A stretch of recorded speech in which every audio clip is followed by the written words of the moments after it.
रियासती वजीर ए लक्ष्मण कुमार ने कहा कि जगतियाल ज़िला में धान की खरीदारी में कोई बेज़ाब्तगी नहीं हुई।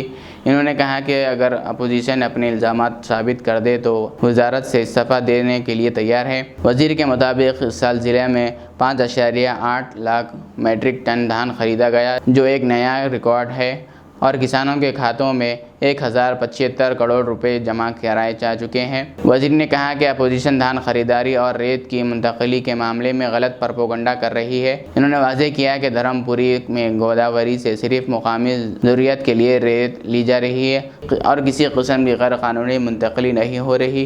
इन्होंने यकीन दिलाया कि हुकूमत आइंदा भी किसानों की किसी किस्म की परेशानी के बगैर धान खरीदारी की सहूलत फराहम करेगी। पुलिस आरटीओ अधिकारी కొనుగోలు సెంటర్ దగ్గరికి మధ్య తీసుకుపోయారు.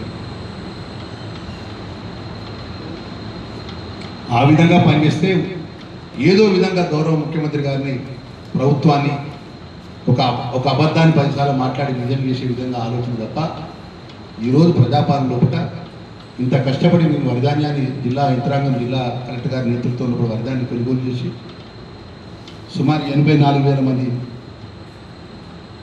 81,954 రైతు కుటుంబాలు నేరుగా అకౌంట్లో జమ చేసినాం. ఇన్నను కూడా వర్కింగ్ డేస్ 3 రోజుల్లో అకౌంట్లో పైసలు జమ కాదు. ఇది ప్రభుత్వం చేయలేదా? ప్రభుత్వం కష్టపడలేదా? ఇక్కడ మా అధికారులు, మా జిల్లా కలెక్టర్, మా అధికారులు కష్టపడలేదా? మేము కష్టపడలేదు. నిత్యం మేము సెంటర్ల దగ్గర వారం 2 రోజులు 3 రోజులు ఎక్కడో దగ్గర ధర్మపురిలో 5 జగిత్యాలన్నా ఎక్కడో దగ్గర మేము సెంటర్ల దగ్గర తిరిగినాం. మీ హయాంలో మీరు అప్పుడు జరిగినప్పుడు మీరు ఏం చేసిన గుర్తుకు తెచ్చుకోండి ఒకసారి. మాజీ మంత్రి మాట్లాడండి పెద్ద పిల్లలకి, రైస్ మిల్లుతో మీరు మాట్లాడుకోకుండా మాకేం సంబంధం, కటింగ్తో మాకేం సంబంధం అని మాట్లాడండి.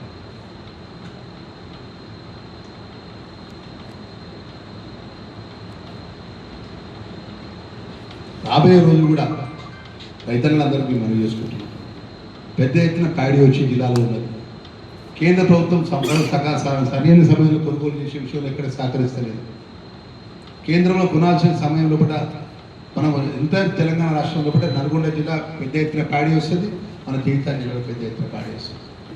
నేను ముఖ్యమంత్రి గారు రిక్వెస్ట్ చేసిన, సార్ మా జిల్లాలో పెద్ద ఎత్తున ప్యాడీ వస్తుంది, మా రైతులు 90% కుదారు ఆధారిత ప్రాంతాలు, మాదంతా ఇండస్ట్రీ పెట్టి కాదు, ఎంతో కష్టపడి రైతన్నులు వరిధాన్యం పంట పండిస్తారు, మొక్కజొన్న పండిస్తారు.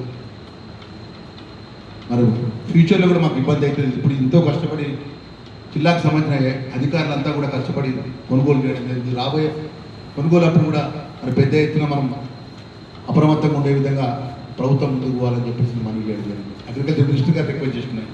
మా ముఖ్యమంత్రి గారు రేవంత్ రెడ్డి గారు వరేస్తే ఉదయంలే, ఆయన ఫామ్ హౌస్లో మాజీ ముఖ్యమంత్రి కేసీఆర్ వరేసుకున్నాడు, కానీ మిగతా రైతులు వరేసుకుంటే ఊరేనాడు. మీ అందరి సాక్ష్యం, ఇక్కడ మీడియా మిత్రులంతా సాక్ష్యం. ఆ రోజు వడ్ల కొనుగోలు కాడ 5 కిలోలు 10 కిలోలు మొరబెట్టుకుంటే ఏ ఒక్క టీఆర్ఎస్ పార్టీకి సంబంధించినప్పుడు ఈ మాజీ మంత్రి కొప్పులేశ్వర్ ఏ సెంటర్ కాడికని వచ్చాడా? మీరు సాక్ష్యం. ఎన్నిసార్లు ఇక్కడ నుంచి ఇదే ఇక్కడ నుంచి మేము ఎన్నిసార్లు అధికారులతో, జిల్లా కలెక్టర్ గారు కానీ, మా జిల్లా అధికారులు కానీ, మా ఎమ్మెల్యే మీనింగ్ కానీ ఎన్ని రివ్యూలు మీటింగ్ చేసినాం, ఎన్నిసార్లు మేము మిట్లలో మెప్పించుకొని మాట్లాడినా మీరు సాక్ష్యమా కాదా?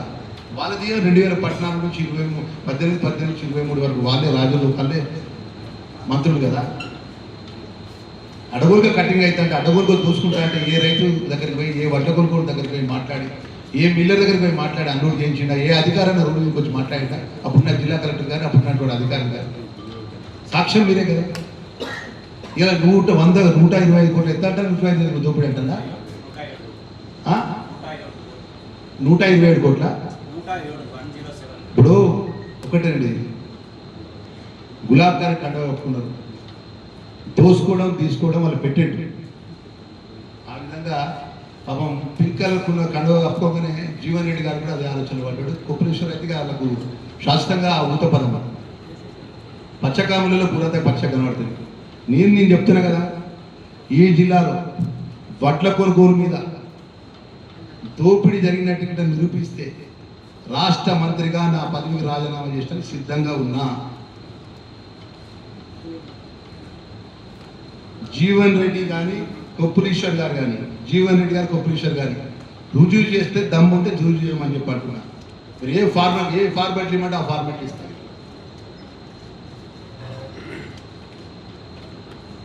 దానికి కట్టుబడి ఉండాలా, ఇది ఛాలెంజ్ సిద్ధంగా మనం చెప్పమంటూ ఈ ద్వారా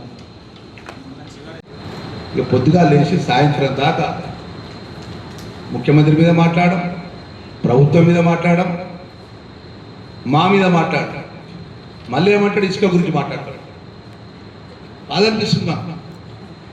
ఆ స్థాయిలో ఉన్న వ్యక్తి ఇసుక గురించి మాట్లాడతాడు. ఇసుకకు మాకేమైనా సంబంధం అండి? ఈ విధంగా తప్పుడు మాటలు మాట్లాడడం అనుకుంటే బాగుంటుంది.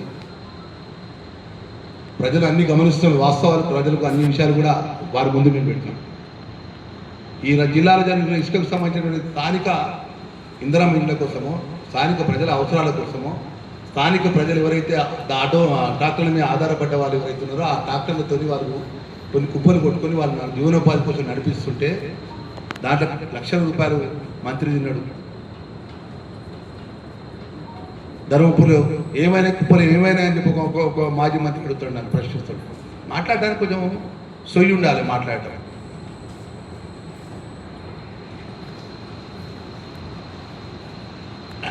ఏమన్నా అంటే తప్పులు చేసి దేవుని పేరు చెప్తున్నట్టు. మీరు దేవుని పేరు మీరు చెప్పాల్సిన అవసరం లేదండి.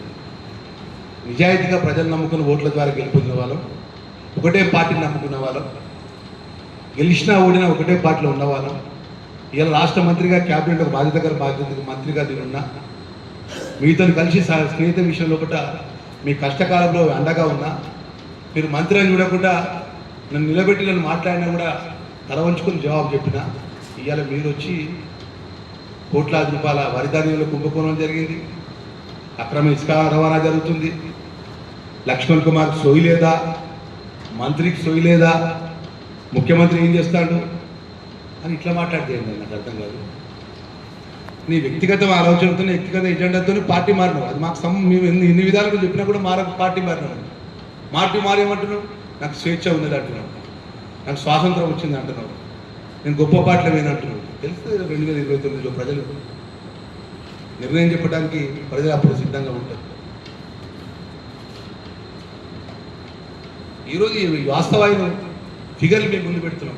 సుమారు ఈ జిల్లాకు సంబంధించినటువంటి 112 నిధులు